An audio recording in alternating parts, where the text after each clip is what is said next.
All right, welcome back to day number 15 of 30 days of Q&A.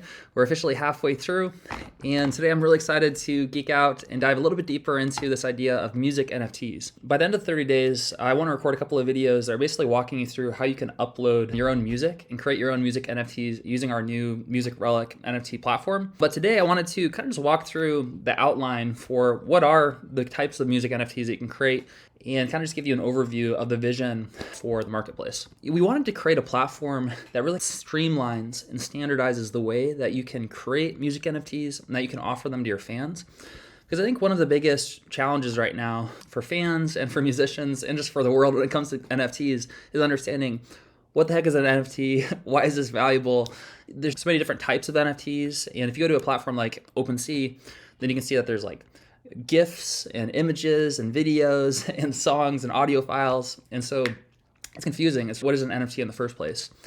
And in terms of being able to create NFTs, unique things that you can offer to your fans, there are platforms like OpenSea that already exist where basically the sky's the limit. You can decide whatever you want to be your NFT. It could be a picture of your second grade class photo. Okay, that's an NFT. What we want to do with the marketplace is we wanted to streamline it and just give people a really clear understanding of exactly what is a music relic. And so the way that we're doing that is we've created these 5 specific types of music NFTs that you can offer on the platform. And we've broken these down based on rarity. So we have everywhere from bronze to diamond for the most rare. And these refer to different lengths of songs and different types of music relics. So the most common relic is a bronze moment. And a moment is a 15-second or under audio clip from one of the moments in your songs. I can't be shy, I can handle this. No hypothesis, I'm an eagle, I am a rhinoceros. I'm an optimist, I'm a pessimist. Am I a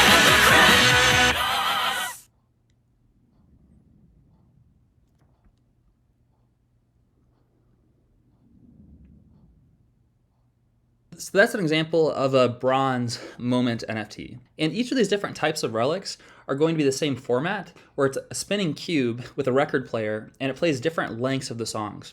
So the different types of music NFTs that you can create using the platform are moments, which are 15-second clips of a song, refrains, which is either a verse, chorus, bridge, or a complete musical section of the song, a song, which is just a full song all the way through, an album, which is multiple songs back to back, so it's either an EP or a full-length album. And then you have your artist NFT, which is basically your discography. So it's all of your albums played back to back. Nowadays, there's been a movement towards music releases that has been shortening the cycle. And what I mean by that is it used to be that you would release albums, right? You would release full-length albums. And now it's moved towards releasing singles. And for most major artists, rather than releasing full albums to start with, they're releasing single by single. And this could be connected to our shortened attention span as humans. But I think that the idea here is that really the reason that it makes sense to break it up into singles is because that gives you more bang for your buck, right? So if you have 10 songs, you have 10 different opportunities to release these songs. So with the invention of these different types of music relics, I think that this is going to open up a new way to release your music, because ideally what you should be doing before you release a new single is you should be releasing teaser clips leading up to the full-length song. The way that I would really recommend releasing your music now, once you create your music relics, is starting with your moments and starting with these teaser clips and actually building up anticipation, start building up buzz leading into your actual single releases.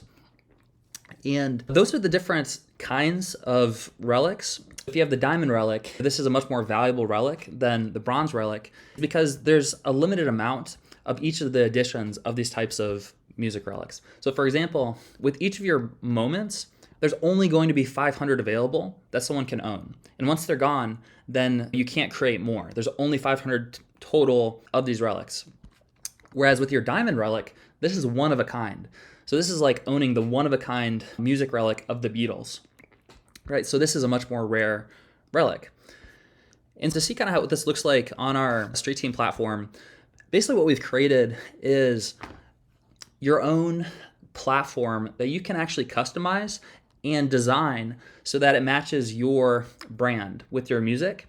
But then you can actually plug into the Music Relic marketplace that we've created to be able to offer these to your fans.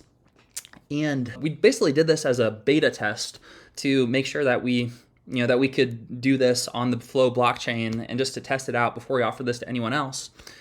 And what happened was we immediately sold out of the Diamond Relic, and then for $5,000, and then it resold for $10,000. And now the lowest ask is $12,000 for the Diamond Relic. Sold out of the Platinum Relics, which there's 10 of those, and sold out of the majority of all of these Relics right off the bat. And this is just for the alpha beta test. So this is just to see if we can even do this. So I think it's a really big opportunity for you as an artist to really leverage the existing assets that you've already created with your music, but to turn them into this limited quantity of collectibles for your fans. So I'm definitely excited to talk more over the next 30 days and be able to walk through specifically how you can roll these out and actually position these so that your fans know what they are and why they're valuable. But while we're here, do you guys have any questions that you want to ask? I do, yes. And it may be something you're going to cover in one of the later videos, but let's say I put all my legacy heritage material together into one compilation album and then offer that. And then next year I'm going to release another album. So what happens to the diamond? Does it get added to the diamond? Does the person that bought the diamond just get sent that automatically? Or do I create another diamond that is both albums? Right. Yeah, that's a great question. Honestly, this has been something that we've been wrapping our own heads around as well, is figuring out how do we want to roll out the artist diamond NFTs, because unlike the other types of NFTs, which are a set amount, once you have an album, it's always going to be the album. With the artist NFT and the discography, whenever the artist releases a new album or releases new music, then now the old diamond NFT doesn't include the full discography. So there's two different options that we're deciding between. What we end up actually choosing is going to depend on what you guys as artists want, what would be most valuable for you and for your fans. The two different options are we could create different series of diamond NFTs. And what that would mean is that if you had 7 albums, for example, then you might have your artist series 7, which is actually all 7 of those albums back to back to back to back. And you might also have your artist series 1, which is just your first album, or your artist series 3, which is the first 3 albums. And so you could theoretically create one-of-a-kind diamond relics for each of those different series. So that's one idea that we've been floating around. And the second idea is that we could make it so that there's some sort of upgrade process. So if we did want to make it so that there's only a one-of-a-kind artist NFT and someone owns it, then we could add some mutability so that we can basically update that artist relic so that when you release a new discography, when you want to update it and put something new into the artist NFT, that it updates it, but then the person who owns that one-of-a-kind relic still owns the full thing. So that's one thing that we're deciding between. I like the idea in terms of simplicity of just having one artist diamond NFT that's your full discography and making it one of a kind truly. And we also have considered the idea of doing those split different series and doing a different diamond NFT per series. But I think it adds maybe a little bit more complexity or confusion just through experience now that we've interacted with a few artists and we've been starting to create these. It seems like the idea of having multiple different diamond NFTs for different series has been a little bit confusing, and that might be confusing for the fan as well. So I'm actually personally leaning a little bit more towards creating a one-of-a-kind diamond artist NFT and making it upgradable so that when you release new albums, you can just upgrade your diamond NFT, but whoever owns it still has that one-of-a-kind asset. But that means there's only ever one. That means there's only one ever. Right. One thing that's really cool as well is that you can include different perks and different rewards for your fans who own one of these types of relics. So for example, in the previous video, we walked through a few different offer ideas for how you can monetize your music. So one of those was the Inner Circle, right? And the Inner Circle is basically a Patreon style subscription where fans can unlock different tiers of access to your music and behind the scenes content. And so what idea I'm really excited about is being able to layer in these different perks and benefits for people who own these types of NFTs. And you could actually link this into your Inner Circle subscription. So if you had bronze, silver, gold, platinum, diamond tier of your Inner Circle, that costs respectively $1 a month, $5 a month, $10 a month, $50 a month, $100 a month, for example, then you could actually make it so that when someone purchases one of these limited collectibles, then this actually is a token of that subscription. So they get access to that tier of your inner circle. But that's one way to add some instant utility to these NFTs so that people can understand what is the value of them in a way that's really pretty concrete. And I would really recommend thinking about it the same way you would think about a Patreon, where you want to design it in a way that's infinitely scalable, because the idea is that you want to be able to grow without having to, and if you have like extra fulfillment costs that go into each of the different levels of your Patreon or your inner circle, then it's just not going to work out long term because you're going to hit a ceiling. Whereas if you design your access so that it's really scalable, so you're creating things that are specifically for that group of people, but it's actually a good thing if there's more people that come out. It just means that you have to like do things that are more scalable, like doing retreats or something for the diamond access people. Then you can still offer the diamond access tier of your inner circle for $500 a month or $1,000 per month or whatever, but that doesn't change the fact that there's still only one diamond NFT, that someone who owns it, they also get access to the diamond level of your inner circle, and that's part of what makes it valuable. If you could have more, then it would just make it less valuable. That's the whole idea, is like having a limited amount of these types of relics and making it pretty hard-coded. We are planning on having some custom NFT options so that you can basically have your own style of NFTs that aren't limited by the specific kind of standards that we're creating with the cubes and all that stuff. The idea with this specific type of music relic is that we want to create standards, and we want our fans to quickly know if you own the diamond NFT for an artist, that's a big deal. Like, it means that you really are like, essentially like you have this provable way to say like, I'm the number one fan of this artist, and you have something that's super valuable.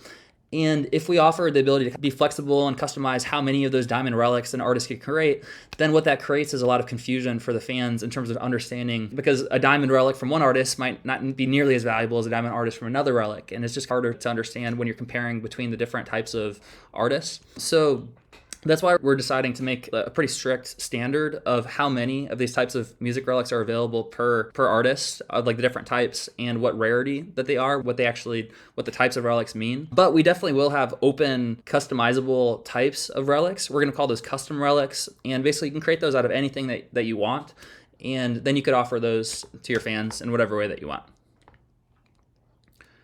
Okay, great. Just one more question, and then I promise I'll be done. Okay, it's not a question, it's more of a statement, which is maybe I need to go back and then look, because I'm a relative nobody right now, but I have to think about I could be somebody more in the next couple of years. So I need to price that diamond relic accordingly. So I need to be asking $5,000 or $10,000 for it, because once it's gone, and that's my income stream for that relic, done. Exactly. Kind of how you envisage it working. So that's a really good question. That's the idea, is that because it's such a rare asset, it provides kind of a unique opportunity for the fan, where if they truly believe in the artist and that they're going to be successful or they're going to grow, then that's a really valuable asset that they're actually purchasing from the artist as well. And so we do give you the option to choose your initial value. So what do you actually want to offer it for to your fans? And so you can essentially decide what is it worth to you to offer it for initially. One thing that we are building into the marketplace is transaction royalties, so that when a fan purchases an NFT from you for, let's say, for $5,000, and let's say that they resold it for $100,000 to another fan down the line, then you as the artist would actually get a royalty fee from that transaction and from all of your music relics that are being traded. And so there is a little bit of a downstream opportunity to continue monetizing your music based on when fans trade them to other fans. Yeah. But I personally wouldn't recommend charging less than $5,000 for your diamond artist relic. And if you already have a fan base, then you might even consider charging more. But you could even do an auction style. You could set up your own auction and you could have your fans bid on it before you offer them the relic.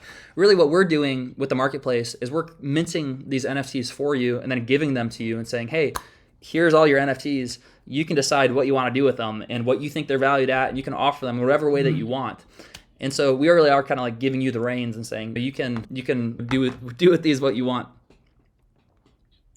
Okay, it's beginning to make more sense. And presumably, if my first album is not particularly strong, I could start at 5,000, and there's nothing to stop me that when the second album goes platinum, I can put it up to 10,000. Presume there's nothing that stops me changing the price. If it goes unsold, Absolutely. Yeah, if it goes unsold, then then you basically you have the ability to set the price, the initial value at whatever you'd like to offer it for. okay, the mist is clearing, which may just mean I've completely misunderstood everything. But it could mean I'm getting... Nope, this is great. I hear baby just woke up, so I'm on dad duty, so I've got to head out here to take care of the kiddos. But thank you for the question. I geek out about this stuff. I'm excited to talk more about it. Hopefully it's been valuable. I'm super excited to talk more about the NFTs and how you can create these for yourself. And if you have any questions that you'd like to submit for the 30 days of Q&A, you can click on the link in the description of the video, and you can ask the question, and you can even come on here live to ask a question live on the Q&A. And yeah, until next time. Yeah!